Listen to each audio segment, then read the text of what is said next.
Breaking news Chittoor మామిడి రైతులతో మాట్లాడేందుకు బంగారుపాళ్యానికి వెళ్లనున్నారు జగన్. ఆయన పర్యటనకు అనుమతి ఇచ్చామన్నారు ఎస్పీ మణికంఠ. గత పర్యటనలో జరిగిన ఘటనల దృష్ట్యా ఈసారి షరతులు విధించామన్నారు. పర్యటనలో పాల్గొనేందుకు జగన్ సహా 500 మందికే అవకాశం ఇచ్చినట్లు తెలిపారు. ర్యాలీలు, బహిరంగ సభలకు అనుమతి లేదని స్పష్టం చేశారు. బైకులు, ఆటోల ద్వారా ప్రజలను రప్పించేందుకు కొందరు ప్రయత్నిస్తున్నారని, సాధారణ ప్రజలకు ఇబ్బంది కలిగిస్తే కఠిన చర్యలు తీసుకుంటామని హెచ్చరించారు.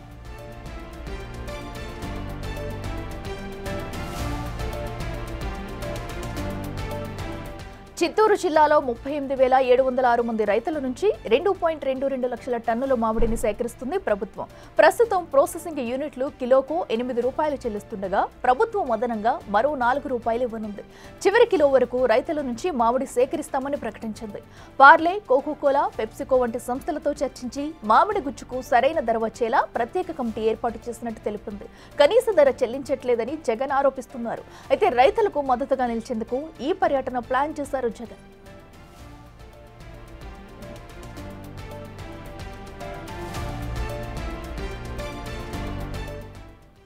రెడ్డికి ఇదే అంశానికి సంబంధించి మరింత సమాచారం మా ప్రతినిధి దామోదర్ లైవ్ లో అందిస్తారు. ఎస్ దామోదర్, చెప్పండి. అటు జగన్ పర్యటనకు సంబంధించి కూడా కొన్ని షరతులు విధించినట్లు తెలుస్తుంది. సో ఎలాంటి షరతులు పెట్టారు, అలాగే ఎంతసేపట్లో జగన్ అక్కడికి వచ్చే అవకాశం ఉంది?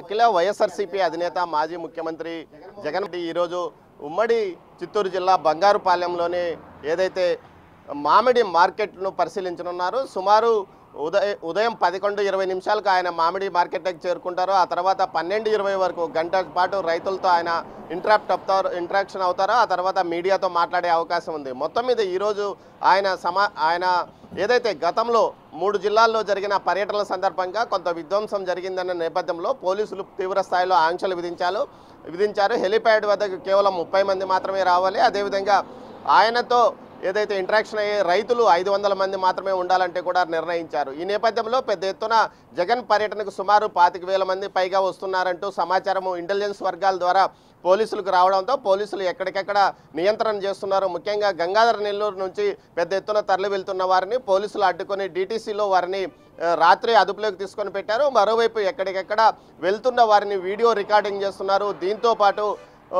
ఆ ప్రాంతంలో తిరుగుతున్న వారిని అనువనువును తనిఖీలు చేసి పూర్తి స్థాయిలో గుర్తింపు కార్డులు ఉన్నవారిని, అదేవిధంగా ఎందుకోసం వెళ్తున్నవారు అన్న విషయాన్ని కూడా తెలుసుకుని వెళ్తున్నారు. మరోవైపు జగన్ పర్యటన జిల్లాలో రాజకీయ వేడి పుట్టించిందని చెప్పవచ్చు. ఓవైపు వైఎస్ఆర్సీపీ ఉమ్మడి జిల్లాల అధ్యక్షుడైన కరుణాకర్ రెడ్డి మాట్లాడుతూ కూటమి నేతలు తమ అధినేత పైన దాడులకు కుట్ర పన్నారు. అందులో భాగంగానే ఈ విధంగా తమను రానికుండా అడ్డుకోవడానికి ప్రయత్నిస్తున్నారంటూ విమర్శించారు. మరోవైపు పెద్ద ఎత్తున జన సమీకరణ చేయడానికి ఇటు వైఎస్ఆర్సీపీ ప్రయత్నిస్తుంది. గతంలో పొదిలి కానీ, గుంటూరు కానీ, ఇతర జిల్లాల్లో సత్యసాయి జిల్లాల్లో జరిగిన చర్యల ఫలితంగానే ఈ విధంగా ఆంక్షలు విధించాల్సి వచ్చింది. రైతుల పరామర్శ పేరుతో ఆయన ఏమైనా దండయాత్ర చేస్తున్నాడా అంటూ కూడా తీవ్ర స్థాయిలో ఇటు టీడీపీ నేతలు ఆగ్రహం వ్యక్తం చేస్తున్నారు. మామిడి రైతులకు సంబంధించి ధరలు పతనమైన ప్రతిసారి తెలుగుదేశం ప్రభుత్వం అధికారంలో ఉన్నప్పుడు రైతులకు ప్రోత్సాహకాలు ఇచ్చింది. 2018లో 2.5 రూపాయలు కిలోకి ఇచ్చింది. ప్రస్తుతం 4 రూపాయలు కిలోకి ఇస్తుంది అని చెప్తున్నారు. గతంలో ఎన్నడూ లేని విధంగా ఈసారి ఏకంగా 5 లక్షల టన్నుల మామిడి ఉత్పత్తి కావడంతో మార్కెటింగ్ సౌకర్యం ఇబ్బందిగా మారింది. అదేవిధంగా అంతర్జాతీయంగా ఉన్న పరిస్థితులు, అటు ఇజ్రాయెల్ యుద్ధం కానీ, అదేవిధంగా పాలస్తీనా ఏదైతే ఇజ్రాయెల్ యుద్ధంతో పాటు ఇటు ఉక్రెయిన్ యుద్ధం వల్ల, అదేవిధంగా ఏదైతే అమెరికా విధించిన ఆంక్షల ఫలితంగానే మామిడి ఎగుమతులు తగ్గిపోయాయి. దీనివల్లనే పల్ఫ్ అమ్ముకోలేక రైతులు ఇబ్బంది పడుతున్నారంటూ కూడా ఏదైతే పల్ఫ్ యూనిట్ యజమానులు అమ్ముకోలేక రైతుల నుంచి కొనుగోలు చేయలేకపోతున్నారంటారు. క్షేత్రస్థాయిలో పరిశీలిస్తే ముఖ్యంగా ప్రభుత్వం 4 రూపాయలు కిలోకు ప్రోత్సాహం ఇచ్చినప్పటికీ ర్యాంపుల్లో కానీ, మండీల్లో కానీ, అదేవిధంగా పల్ఫ్ యూనిట్ల యజమానులు కానీ ఇంత ధరకు కొంటామంటూ ప్రత్యేకంగా చెప్పడం లేదు. కేవలం రైతుల దగ్గర నుంచి సరుకు తీసుకుంటున్నారు కానీ పూర్తి స్థాయిలో దాని ధరలను ప్రకటించలేదు. మండీల్లో మాత్రం 2.5 నుంచి 3 రూపాయలు బెంగళూరు తోతాపురి రకము అమ్ముకోవాల్సిన పరిస్థితి రైతులకు ఏర్పడింది. కొన్ని చోట్ల 6 రూపాయలు కూడా ఏర్పడింది. అయితే ఏదైతే మాజీ మంత్రి పెద్దిరెడ్డి రామచంద్రారెడ్డికి సంబంధించిన PLR ఆగ్రో ఫుడ్స్లో కూడా కేవలం 3 రూపాయలు 4 రూపాయలు మాత్రమే రైతులకు ఇస్తున్నారు. ఇప్పటి వరకు ఆయన పల్ఫ్ యూనిట్లో కేవలం 8,000 టన్నులు మాత్రమే కొనుగోలు చేశారు. రైతుల మీద శ్రద్ధ, ఏదైతే రైతుల మీద సానుభూతి, ప్రేమ ఉన్న ఈ నాయకులు ఎందుకు వైఎస్ఆర్సీపీ నాయకుడు అయిన పెద్దిరెడ్డి కానీ మిగతా వారు కానీ ఎందుకు ఎక్కువ 8 రూపాయలు ప్రభుత్వం నిర్ణయించిన 8 రూపాయలకు కొనుగోలు చేయలేదంటూ కూడా టీడీపీ నాయకులు తీవ్ర స్థాయిలో ప్రశ్నిస్తున్న పరిస్థితి. మొత్తం మీద చూస్తే జగన్మోహన్ రెడ్డి పర్యటన ఏదైతే అఖిల చెప్పండి. అయితే ఇప్పుడు జగన్ పర్యటన అనంతరం వీటి రేట్లలో ఏమైనా మార్పులు వచ్చే అవకాశం ఏమన్నా ఉండొచ్చు అనుకోవచ్చా? అండ్ మామిడి రైతుల స్పందన ఎలా ఉంది ప్రస్తుతం? అఖిల ఇప్పటికే 80% సరుకు ఏదైతే తోటల నుంచి ఏదైతే మార్కెట్కి చేరింది, ఇది వివిధ రకాల్లో రైతులు అమ్ముకుంటున్న పరిస్థితి. అయితే ప్రభుత్వం ఏదైతే ప్రతి కిలోకు తాను 4 రూపాయలు సబ్సిడీ ఇస్తాను, అది మీరు ఎక్కడైనా అమ్ముకోవచ్చు, ఏదైతే క్షేత్రస్థాయిలో మీకున్న భూమిని బట్టి దిగుబడిని బట్టి తాను సహాయం చేస్తానంటూ కూడా ప్రకటించిన నేపథ్యము. అదేవిధంగా ఏదైతే పల్ఫ్ యూనిట్ల యజమానుల నుంచి 3 నుంచి 6 రూపాయల వరకు కొనుగోలు చేస్తున్న పరిస్థితి. అంటే సరుకు మొత్తం అమ్ముడుపోయిన చివరి వారం, ఇక వారం రోజులు మాత్రమే బంగారుపాలెం మార్కెటే చివరిది మామిడి ఎగుమతులకు.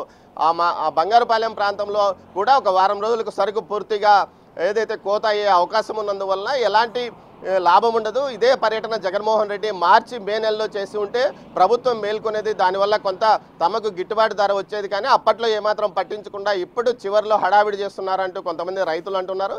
ఏదేమైనప్పటికీ జగన్మోహన్ రెడ్డి పర్యటన కంటే ముందుగానే ప్రభుత్వం ఒక నెల రోజుల క్రితమే ఇప్పటికే తాను 4 రూపాయలు ప్రోత్సాహంగా సబ్సిడీ ఇస్తానంటూ కూడా ప్రకటించినప్పటికీ క్షేత్రస్థాయిలో పల్ఫ్ యూనిట్ల యజమానులు తమకు సరుకు పెట్టుకోవడానికి, ఏదైతే నిల్వ ఉంచుకోవడానికి స్టాకు లేదు, గోడౌన్స్ ఖాళీగా లేవంటూ కూడా ప్రభుత్వంతో పలుమార్లు చర్చలు జరిపిన సందర్భంగా చెప్పారు. అయినప్పటికీ వారితో కొనుగోలు చేయిస్తున్నారు. కానీ పూర్తి స్థాయిలో చాలా వరకు 5 లక్షల టన్నుల్లో ఇప్పటికీ 2.5 లక్షల టన్నులు ఇప్పటికే ఏదైతే వివిధ రకాలుగా కొనుగోలు చేశారో ఇతర రాష్ట్రాలకు కూడా పంపించారు. అయితే కేంద్రం కూడా జీఎస్టీ పెద్ద ఎత్తున 12% జీఎస్టీ విధించడం వల్ల పరిస్థితి ఇబ్బందిగా మారిందని చెప్తున్న నేపథ్యంలో జీఎస్టీ తగ్గించాలంటూ కూడా కోరిన పరిస్థితి. మొత్తం మీద చూస్తే ఏదైతే ఇప్పటికే 250 కోట్లు ప్రోత్సాహకాల కోసం రాష్ట్ర ప్రభుత్వం కేటాయించింది. కానీ రైతులకు మాత్రం అది పూర్తి స్థాయిలో అందుతుందా లేదా అన్న విషయం మీదనే ఇప్పుడు చర్చ నడుస్తుంది. జగన్మోహన్ రెడ్డి పర్యటన తర్వాత కొంత ఏదైతే స్ట్రీమ్ లైన్ అవుతుందా, లేకపోతే యథావిధిగా ఇప్పుడే విధంగా నడుస్తుందా అదే విధంగా కొనసాగుతుందా అన్న విషయం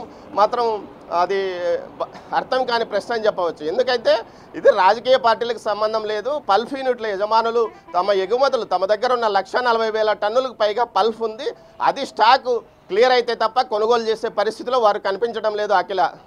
right Damodar, thank you. So ఏదైతే మామిడి రైతులకు కనీస మద్దతు ధర కల్పించాలంటూ కూడా ఈ రోజైతే చిత్తూరు జిల్లా బంగారుపాలెంకి వెళ్లనున్నారు మాజీ సీఎం జగన్. అయితే ఈ నేపథ్యంలో కూడా పోలీసులు ఇప్పటికే కొన్ని షరతులతో కూడిన పర్మిషన్స్ అయితే ఇచ్చారు. కేవలం 500 మందికే పర్మిషన్ ఇస్తున్నామంటూ కూడా పోలీసులు అయితే తెలిపారు.